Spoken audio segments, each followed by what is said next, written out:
2019년 여름부터 시작해서 요한복음부터 시작해서 요한계시록까지 강해, 신약성경 강해가 2년 반 만에 다 끝났습니다. 어제 여러분은 모르고 계셨겠지만 어제 유다서를 마지막으로 2년 반 만에 신약성경 강해가 성경 강해가 다 끝났고, 오늘 마가복음부터 시작해서 5번째, 제가 교회 개척한 지 13년 됐는데 5번째 신약성경 강해를 시작합니다. 매 강의할 때마다 하나님이 은혜를 주셨지만 이번에도 하나님께서 우리 교회 가운데 말씀을 통한 은혜를 주실 거라고 저는 믿습니다. 마가복음은 사복음서 중에서 가장 짧은 복음서입니다. 그래서 신약성경을 처음 읽은 분들에게 복음서를 읽는다고 하면 저는 마가복음부터 권해드립니다. 왜냐하면 짧기 때문에 내용을 파악하기가 매우 좋은 성경입니다.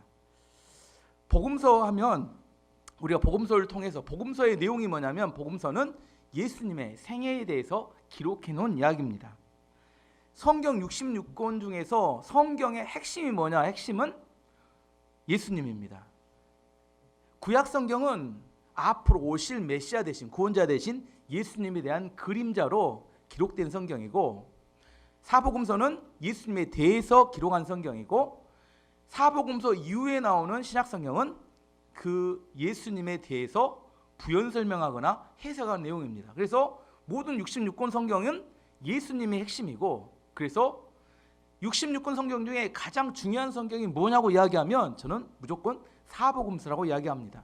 왜냐하면 간접적으로 표현하지 않고 직접 예수님이 어떻게 사셨는지를 보여주는 성경이기 때문입니다. 우리가 신앙생활을 할 때 신앙생활에 목표가 있어요. 우리가 신앙생활, 혹시 여러분 목표가 있으세요? 신앙생활의 모든 성도들의 목표는 뭐냐면 부자가 되는 거 아닙니다. 부자 되서가 아니고 행복하게 사는 것도 아닙니다. 신앙생활의 목표는 예수님을 닮아가는 겁니다. 왜냐하면 예수님은 하나님이시지만 완전한 인간이셨습니다. 완전하다는 것은 우리의 모델이 된다는 걸 의미합니다. 우리가 어떤 일을 하게 될 때, 방황하게 되거나 어디로 가야 될지 잘 헷갈릴 때, 그때 생각하는 게 예수님이라면 어떻게 하셨을까를 생각하고 그것을 따라가면 정답일 가능성이 매우 높습니다. 우리의 신앙의 목표는 예수님이 어떻게 사셨는지를 보고 닮아가는 것이기 때문입니다.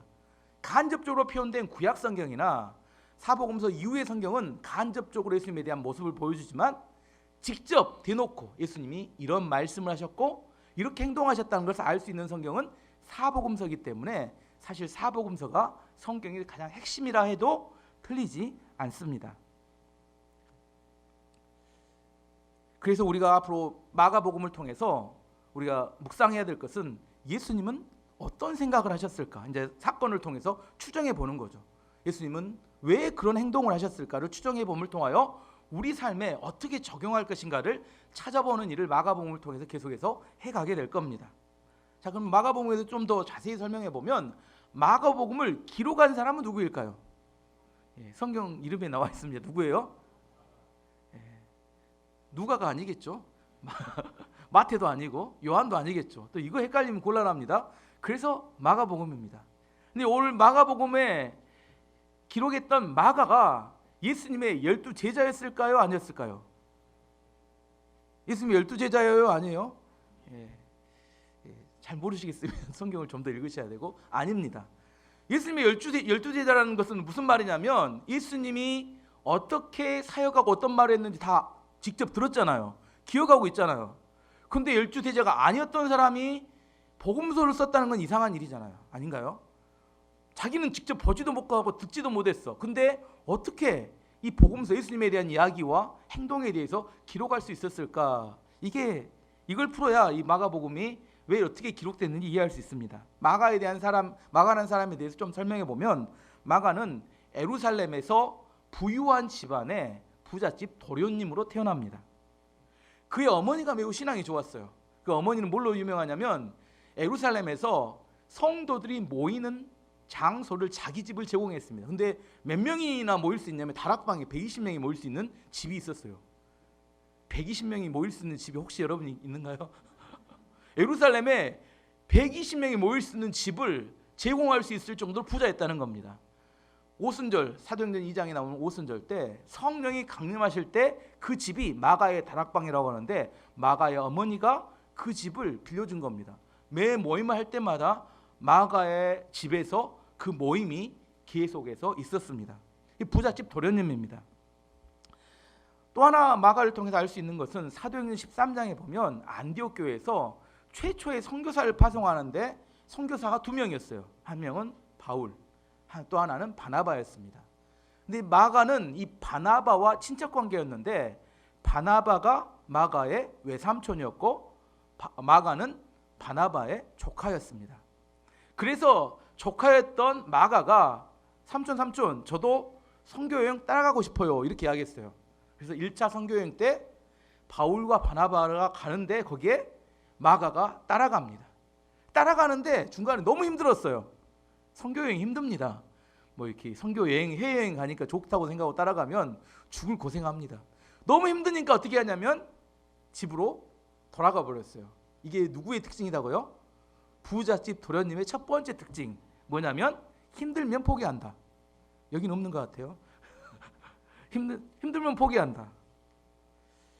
이제 1차 선교여행이 다 끝나고 이렇게 다시 안디옥 교회로 돌아왔습니다. 그래서 2차 선교여행을 준비합니다. 바울과 바나바가. 근데 여기에 또 누구 마가가 포기해서 도망가 놓고 다시 이야기합니다. 삼촌 이번에도 따라가고 싶어요. 이 부잣집 도련의 2번째 특징. 과거의 자기의 행동을 생각하지 않고 기회가 되면 또 하려간다. 이게 부잣집 도련님의 2번째 특징입니다. 또 하려고 달라들었어요. 근데 외삼촌은 마음이 그래도 가까우니까 데려가자. 그 실수였겠지 했는데 사도 바울은 단호했습니다. 안 돼. 한 번 배신한 놈은 변하지 않아. 단호하게 끊었습니다. 그래가지고 둘이 싸움이 붙어버렸어요. 바울과 바나바가 성경에 대판 싸웁니다. 그리고 나서 바울은 신라라는 사람하고 2차 선교여행을 가버리고 바나바는 조카 마가와 선교여행을 가버리고 선교팀 2개로 부흥하고 갈라져 버렸어요. 싸우다가 부흥해 버렸습니다. 이게 갈라져 버렸어요. 그리고 나서 이제 나중에 시간이 지나서 마가가 회개합니다. 자기가 잘못했구나. 부잣집 도련님의 3번째 특징은 뭐냐면 잘못하면 회개가 빨라요. 끝까지 고집하는 사람은 부잣집 도련님이 아닙니다. 부잣집 도련님은 자기가 잘못하면 금방 또 뉘우쳐요. 뉘우치고 나서 사도 바울과 화해를 합니다. 그리고 이가 뭐가 되냐면 베드로의 사도의 비서가 됩니다. 그래서 베드로 사도가 사역하러 다니는 곳마다 비서로 충성스럽게 따라다니게 됩니다.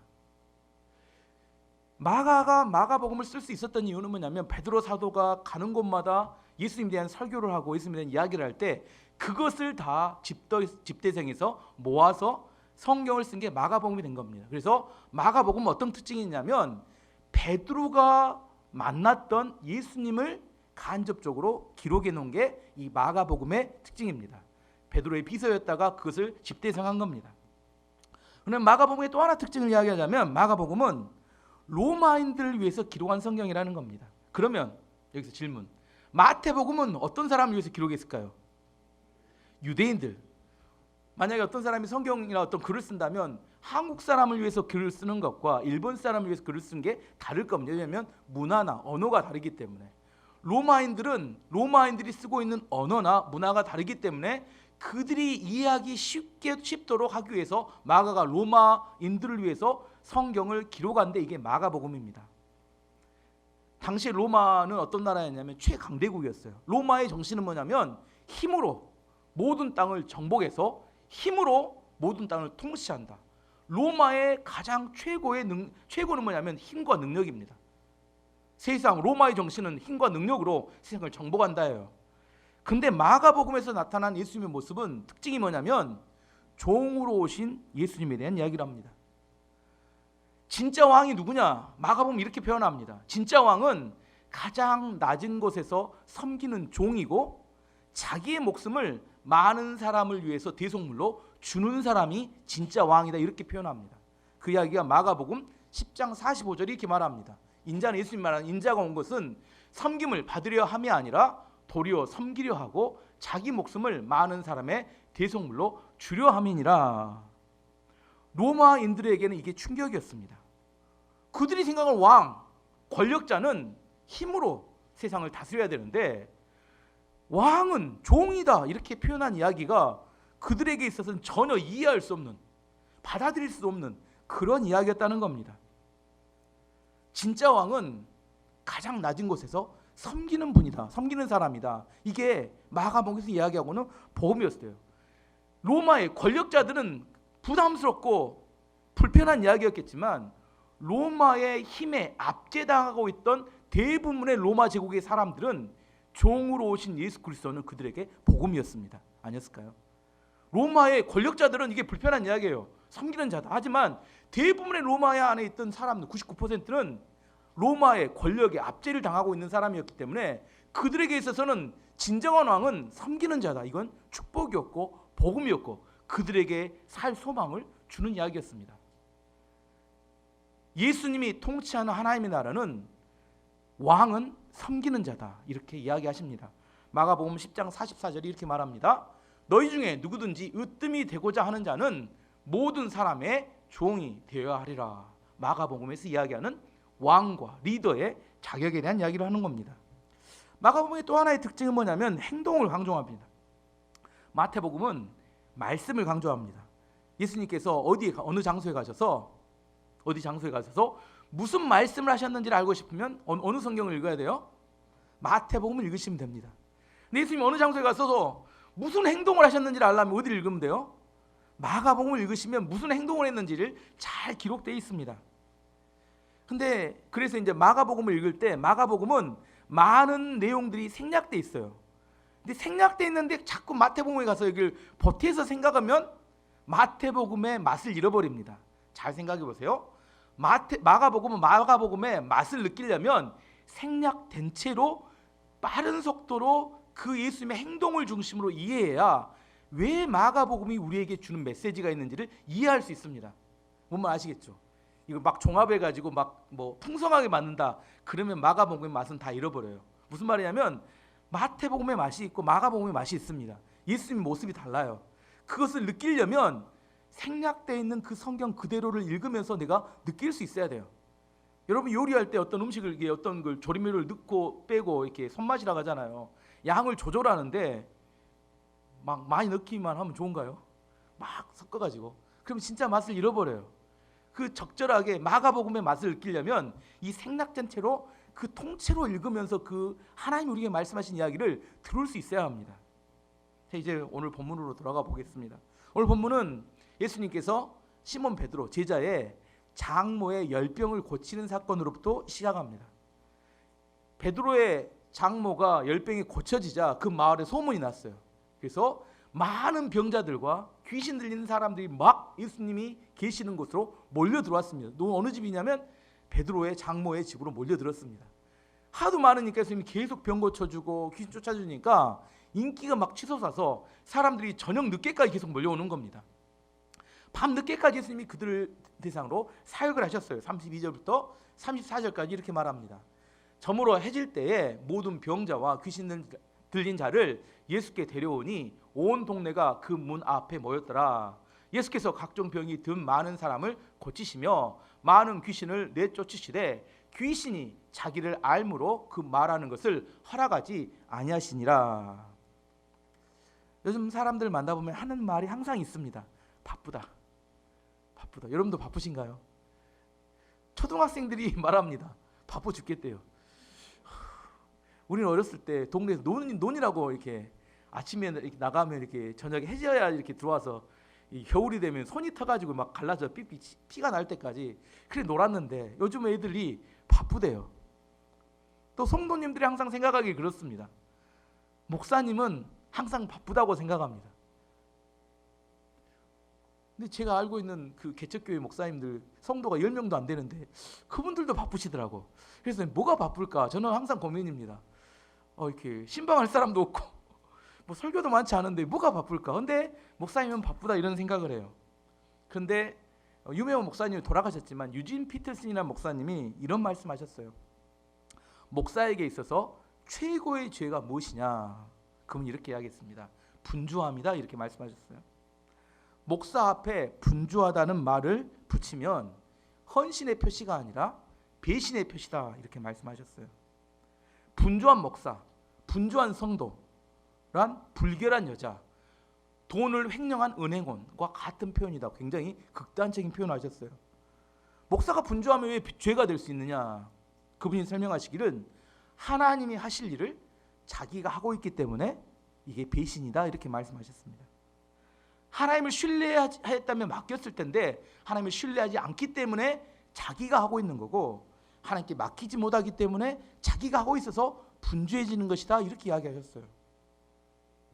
유진 피터슨 목사님이 사람이 분주해지는 두 가지 이유에 대해서 이렇게 설명하셨는데, 첫 번째는 교만함이고 두 번째는 게으름이다 이렇게 말씀하셨습니다.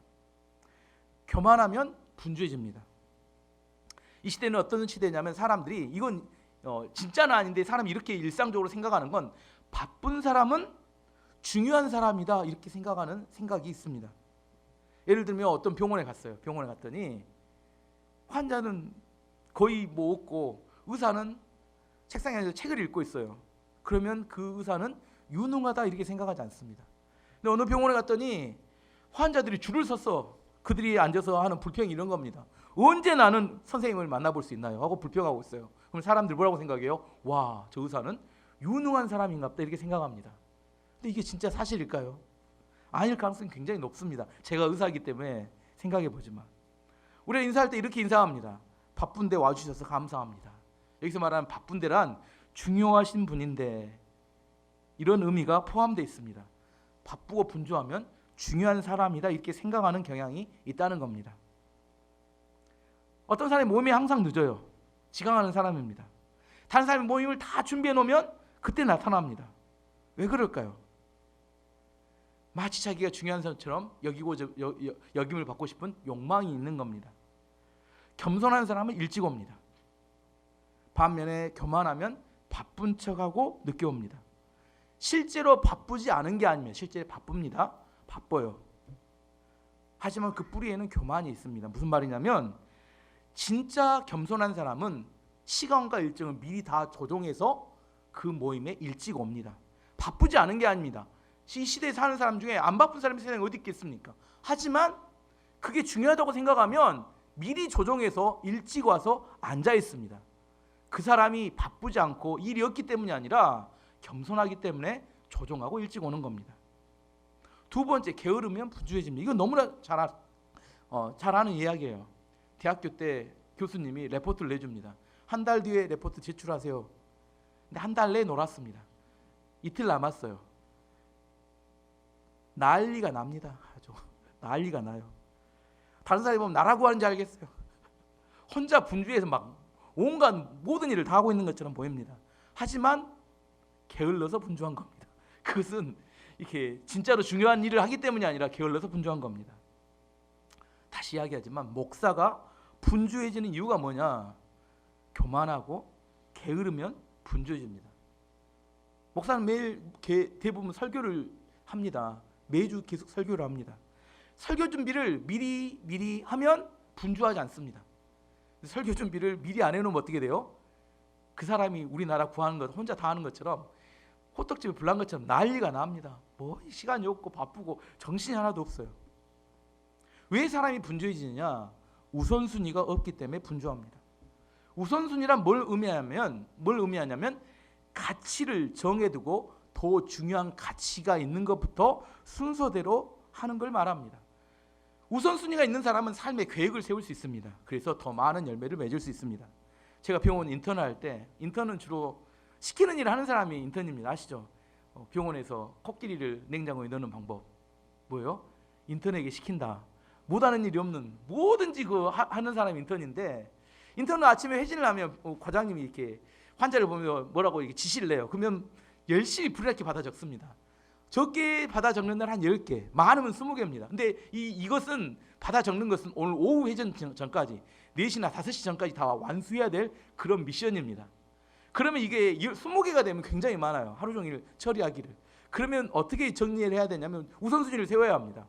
오늘 처리 안 하면 마저 죽을 것 같은 그런 일, 세상이 두 쪽이 나도 꼭 해야 될 일은 먼저 우선순위에 1, 2, 3으로 적고, 내일까지 넘어가더라도 큰 문제가 안 나는 일은 뒤쪽으로 뺍니다. 그리고 하루 종일 순서를 정해서 해야지, 그렇지 않으면 오늘 해야지만이 꼭 되는 일을 그날 오후 회진까지 못하면 그날은 난리가 납니다. 욕 죽게 먹습니다. 다른 일을 아무리 많이 했어도 안 됩니다. 무조건 해야 될 일은 그날 해야 돼요. 우선순위를 정하지 않으면 분주해집니다. 우리 안에 분주해지지 않으려면 우선순위가 정해져야 합니다. 오늘 예수님께서는 아까 처음에 설명했던 것처럼 굉장히 많은 사람들이 예수님을 찾아왔어요. 병을 고쳐달라, 귀신을 쫓아달라. 예수님도 엄청 분주할 수 있었는데 예수님 분주하지 않으셨어요. 분주하지 않았던 두 가지 이유가 있었습니다. 첫 번째는 예수님은 기도하셨기 때문입니다. 오늘 35절 말씀 보면 새벽 아직도 밝기 전에 예수께서 일어나 나가 한적한 곳으로 가사 거기서 기도하시더니, 왜 기도하셨을까요? 하나님 도와주시지 않으면 저 일 처리 못합니다. 이런 의미입니다. 마가복음은 예수님의 기도 1장부터 기도로 시작하잖아요. 마지막 겟세마네 동산의 기도까지 기도로 시작해서 기도하는 사건을 통하여 기도를 통해서 계속해서 사건이 이어지고 그 일이 마무리되는 과정이 나온 게 사실은 마가복음입니다. 특별히 마가복음 9장의 말씀을 보면 귀신 들린 아이를 아버지가 예수님께 데려왔는데 때마침 예수님이 없었습니다. 그래서 예수님이 제자들에게 귀신 들린 아이를 데려가서 뭐라 하냐면 우리 아이에게서 귀신을 내쫓아달라 이렇게 부탁을 했어요. 제자들이 한 명씩 돌아가면서 귀신을 내쫓았습니다. 쫓으려고 기도를 했어요. 근데 귀신이 안 쫓아나가는 겁니다. 모든 제자들이 다 돌아가면서 했는데 안 됐어요. 근데 때마침 그때 예수님이 오셨습니다. 예수님이 단번에 귀신을 내쫓았습니다. 제자들이 뻘쭘해졌죠. 이게. 그래서 나중에 그 사람이 돌아간 후에 예수님이 그 제자들이 예수님을 찾아갑니다. 예수님, 왜 우리는 이 귀신 들린 아이를 쫓아내지 못했습니까? 그때 예수님이 해줬던 대답이 마가복음 9장 29절입니다. 이르시되 기도 외에 다른 곳으로는 이런 종류가 나갈 수 없느니라 하시니라. 기도가 능력의 원천이었음을 예수님이 제자들에게 이야기하십니다. 마귀를 제어하는 영적인 권세는 기도에서 나옵니다. 여기서 권세란 말의 헬라어는 엑수시아인데, 보여주세요. 엑수시아인데, 권세는 엑수시아입니다. 근데 이게 엑수시아는 두 가지 단어가 합성된 건데, 에크라는 뭐뭐로부터라는 단어하고 우시아라는 본질이라는 단어가 합쳐진 건데, 그래서 권세는 뭐냐면 본질에서 나오는 게 권세입니다. 본질은 뭘까요? 하나님의 본질입니다. 하나님으로부터 나오는 게 권세입니다. 악한 마귀를 제어할 수 있는 능력은 어디서 나오냐면 하나님께로 나오는 겁니다. 우리의 영적 권세가 없는 것은 하나님으로부터 공급받는 것이 없기 때문입니다. 예수님은 하나님께 기도함을 통하여 영적 권세가 충만했기 때문에 악한 마귀에게 명령했을 때 그 마귀가 떠나갔다고 성경은 기록하고 있습니다. 우리가 사역을 하거나 사업을 하거나 일을 할 때 일이 하나씩 처리가 되면 분주하지 않습니다. 근데 일을 처리하지 못하고 일이 처리가 안 된 채로 더 많은 새로운 일이 들어와서 일이 쌓이면 어떻게 돼요? 분주해집니다. 영적인 권세가 있으면 일이 처리가 돼요. 내가 영적인 악한 마귀든지 어떤 일이든지 지혜든지 하나님이 주신 걸로 처리가 하고 나면 그 다음에는 가벼워지고 내 안에 일을 처리해 가면 됩니다. 하지만 처리가 안 돼요. 능력이 안 돼서. 그러면 점점 일이 축적되면서 뭐가 돼요? 분주해지고 맙니다. 기도 없이 살아가면 계속해서 일이 쌓이게 됩니다. 그리고 열매 없는 삶을 살게 됩니다. 요한복음 15장 5절에 이렇게 말합니다. 나는 포도나무요 너희는 가지라. 그가 내 안에 내가 그 안에 거하면 사람이 열매를 많이 맺나니 나를 떠나서는 너희가 아무것도 할 수 없음이라. 우리는 포도나무 가지고 예수님은 포도나무입니다. 포도나무 가지가 열매를 많이 맺기 위해서는 포도나무에서 영양분과 수분을 많이 되도록이면 빨아들일 수 있으면 많은 열매를 맺을 수 있습니다. 예수님과 연결되어서 하나님과 연결되어서 하나님으로부터 많은 영적인 공급이 있고 그 본질로부터 얻어지는 게 있으면 권세가 생기고 우리가 하는 일이 잘 처리가 되지만 관계가 끊어지면 바짝바짝 말라지게 됩니다. 영국의 무명의 사람이 썼던 책 중에 무릎으로 사는 그리스도인이라는 더 닐링 크리스찬이라는 유명한 책입니다. 요즘 많이 읽진 않지만 그 책에 보면 무릎으로 사는 그리스도인보다 더 강한 성도는 없다 이렇게 말합니다. 영국에서 무릎으로 기도하는 크리스찬이 많을 때 영국 교회는 정말 큰 부흥과 은혜가 있었다고 합니다. 하지만 지금 영국 교회가 점점 하나님의 영광을 잃어가는 이유는 무릎으로 사는 그리스도인들이 사라져가기 때문이다, 그렇게 말합니다. 그 책이 이렇게 말합니다. 왜 우리가 인생에서 패배하는가? 패배하는 이유는 너무 간단하다. 기도가 너무 적기 때문이다. 왜 우리가 자꾸 작은 일에도 흔들리는가? 그 이유는 기도가 없기 때문이다. 야고보서 4장 2절 이렇게 말합니다. 후반절에 너희가 얻지 못함은 구하지 아니하기 때문이요. 왜 하나님 우리는 얻지 못합니까? 성경에 명쾌하게 이야기합니다. 기도하지 않기 때문에 못 얻는다. 기도하지 않는데 일이 이루어지기를 마음속에 바라는 기대만 있어요. 사람들 또 기도 안 하고 기대해놓고 또 기도했다고 또 우기기도 합니다. 기도 안 한 겁니다. 여러분 기도하셔야 돼요. 기대가 기도는 아닙니다. 그런 희망이었을 뿐이에요. 기도하지 않는데 이루어지기를 바라는 것을 욕심이라고 합니다. 저에게는 그런 부담감이 있습니다. 저에게 복음을 전해줬던 믿음의 선배들, 그분들은 저처럼 공부를 많이 하지도 않았어요. 학벌도 좋지 않았습니다. 대부분 일반 대학에서 떨어져서 어디 갔어요? 신학교 갔습니다. 예전에 내가 어렸을 때 뭐라 했냐면 대학 떨어지면 야 그러면 신학교나 가라. 이게 유행이었어요. 신학교나 가라. 그래서 신학교는 그 당시에 실패자들, 낙오자들이 모인 곳이 신학교였습니다. 지금은 그렇지 않습니다. 지금 그렇지 않은데, 그런데 지금 있는 목회자들에게 없었던 그때는 무릎으로 기도하는 모습이 있었습니다. 그때 목회자들은 새벽 기도했습니다. 그리고 철학 기도도 했습니다. 그리고 금식 기도도 했습니다. 산에 올라가서 산 기도도 했습니다. 그래서 한국교회가 부흥했습니다. 그들에게 있어서 어떤 지식이었기 때문에 많은 문제가 있을 수 있어요. 하지만 그럼에도 불구하고 부흥하고 성장했었습니다. 하지만 지금의 교회들은 건물도 있고 주차장도 있고 좋은 학벌도 있고 멋진 음악과 음향도 있어요. 하지만 무릎으로 기도하는 모습은 사라져가고 있습니다. 또 기도하지 않는 사람이 교회 지도자가 되고 싶어 합니다. 기도하지 않는 사람이 교회 지도자가 되면 그 교회 망합니다. 저는 우리 교회에 지도자와 리더와 중직자는 기도하지 않는 사람이 세워지지 않기를 바랍니다. 그러면 교회 망합니다. 19세기에 영국에 큰 부흥을 일으켰던 스펄전 목사님, 그분은 많은 사람들부터 항상 공격을 당했습니다. 그분의 별명은 설교의 황태자예요. 설교를 너무 잘한대요. 그래서 저도 그분 설교집을 몇 권 샀습니다. 읽어봤는데 너무 지루해서 끝까지 읽지를 못했어요. 이상했습니다. 어떻게 이런 분이 이런 설교가 설교의 황태자일까? 어떻게 이런 말씀을 듣고 부흥했을까? 그 시대 사람들이 이게 통했을까? 그런 생각을 했는데 그 이야기에 이런 이야기가 있습니다. 스펄전 목사님이 강단에 설교할 때 그 교회 지하에서는 300명의 기도 용사가 목사님의 설교를 위해서 기도하고 있었다. 설교가 뛰어난 게 아니라 기도하는 후원자들이 300명이 설교하고 있는 그때 동시간에 기도하고 있었기 때문에 그 설교의 능력은 기도에서 나온 것이었습니다. 악한 마귀는 우리가 열심히 일하면 우리의 수고를 비웃습니다. 악한 마귀는 우리가 지혜를 가지고 나가면 우리 지혜를 비웃습니다. 하지만 성도가 기도할 때 악한 마귀는 떱니다. 마귀를 제압할 수 있는 것은 영적인 권세가 있어야 합니다. 예수님께서는 분주함을 이길 수 있던 첫 번째 비결로 기도하셨습니다. 지난주에 제가 기도 노트 2주 주주 전인가요? 해서 네모, 세모, 동그라미 이거 표시해서 하자겠잖아요. 우리 교회 성도님들은 다 그거 하셨으면 좋겠습니다. 다음 주에는 기도 노트 다 한 곳씩 들고 오셔서 어떻게든 셀별로 올해 기도를 적으시고 거기에 네모부터 시작해서 동그라미, 세모, 동그라미 응답받은 날짜까지 적는 것을 해보셨으면 좋겠습니다. 왜 우리가 기도하지 않느냐?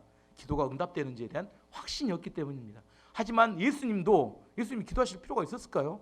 예수님조차도 매일처럼 기도하셔서 그의 사역을 이어가셨음을 기억하셨으면 좋겠습니다. 이게 분주함을 이길 수 있었던 첫 번째 비결이었습니다. 두 번째 분주함을 이길 수 있는 비결은 인기가 아니라 사명에 집중하셨습니다. 36절 39절 말씀 보면 시몬과 및 그와 함께 있는 자들이 예수의 뒤를 따라가 만나서 이르되 모든 사람이 주를 찾나이다. 이르시되 우리가 다른 가까운 마을들로 가자. 거기서도 전도하리니 내가 이를 위하여 왔노라 하시고 이에 온 갈릴리에 다니시며 그들의 여러 회당에서 전도하시고 또 귀신들을 내쫓으시더라. 예수님이 사역을 통하여 인기가 정말 치솟았습니다. 요즘 말하는 이렇게 BTS 인기는 저리 가라 할 만큼 어마어마한 인기가 솟았습니다. 모든 사람들이 예수님 만나기 위해서 줄을 서서 기다리고 있었어요. 사람들이 인기가 올라가면 어떻게 돼요? 마음이 교만해집니다. 그리고 자기의 본분을 잊게 됩니다. 요즘 대통령 선거가 얼마 안 남았는데 예전에 안철수 후보 한때 지지율이 50%가 넘었어요. 서울시장 후보에 나오기만 하면 당선됐는데 뭔 생각이니 갑자기 박원순 후보에게 이렇게 양보를 했습니다. 그때 생각은 이런 생각이었을 거라고 생각합니다. 서울시장 후보쯤은 양보하고 나는 대통령이 돼야겠다. 하지만 사람들의 마음은 금방 바뀝니다. 그래서 지금은 그 지지율이 나오지 않습니다. 어떤 형제가 결혼하고 싶어서 어떤 자매를 어머니에게 데려갔습니다. 어머니가 그 자매를 보자마자 결사반대를 하는 겁니다. 내 눈에 뭐가 들어가기 전에는, 흙이 들어가기 전에는 절대 안 된다. 엄마가 버티니까 결국 아들이 포기했습니다. 그 얼마가 지나서 또 다른 자매를 데리고 이렇게 어머니에 데리고 왔어요. 그 보시더니 또 엄마가 또 결사반대를 하는 겁니다. 인상이 안 좋네, 또 뭐가 마음에 안 드네, 반대하는 겁니다. 이 형제가 또 낙심했습니다. 그래 어떻게 할까 생각하다 전략을 바꿨어요. 이번엔 최대한 엄마와 비슷한 자매를 데려가자. 엄마와 얼굴도 비슷하고 키도 비슷하고 말투도 비슷하고 성격도 비슷하고 그런 자매를 데리고 골라서 엄마에게 데리고 왔습니다. 엄마가 보더니 좋대요. 이 자매하고 이 여자하고 꼭 결혼해라. 그렇고 이야기하고 있는데 갑자기 아버지가 뛰어나오셨습니다. 내 눈에 흙이 들어가기 전에는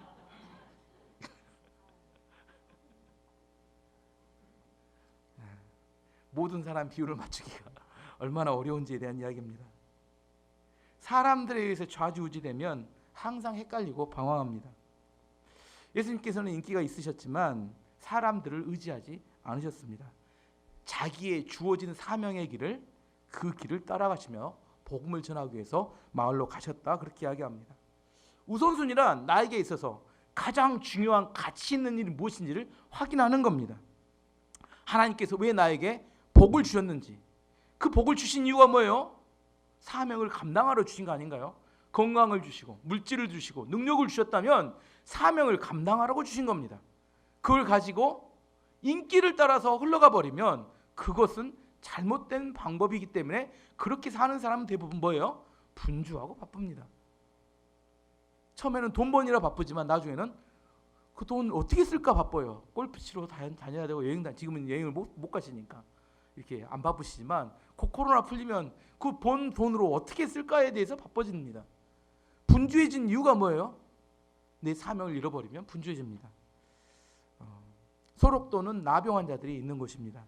1959년에 오스트리아 출신의 두 명의 수녀이자 간호사, 한 명은 28살의 마리안, 한 명은 29살의 마가렛이 수녀가 선교사였죠. 소록도에 왔습니다. 이분들은 한국에 그 당시 올 때 오스트리아는 선진국이었습니다. 소록도는 전라남도 고흥군 소록도죠. 우리도 잘 안 가는, 그때 당시로 보면 오지 중에 천하의 오지, 그곳으로 이 선진국에서 있던 두 선교사가 그 마을로 들어갔습니다. 그리고 43년을 나병 환자를 섬기다가 이름도 없이 빛도 없이 섬겼습니다. 그리고 2002년에 편지 한 장을 쓰고 고국으로 돌아갔습니다. 그 편지 내용은 이런 겁니다. 43년 동안 예수님의 은혜로 여러분을 섬겼습니다. 이제 나이가 많이 들어서 여러분에게 짐이 될 것 같아서 떠납니다. 보고 싶을 것입니다. 이 두 분의 선교사가 갑자기 사라져 버리자 온 마을 사람들이 맨날 며칠을 울었다고 합니다. 이것이 영성입니다. 시끄럽게 떠드는 것에 우리의 인생을 맡겨서 안 됩니다.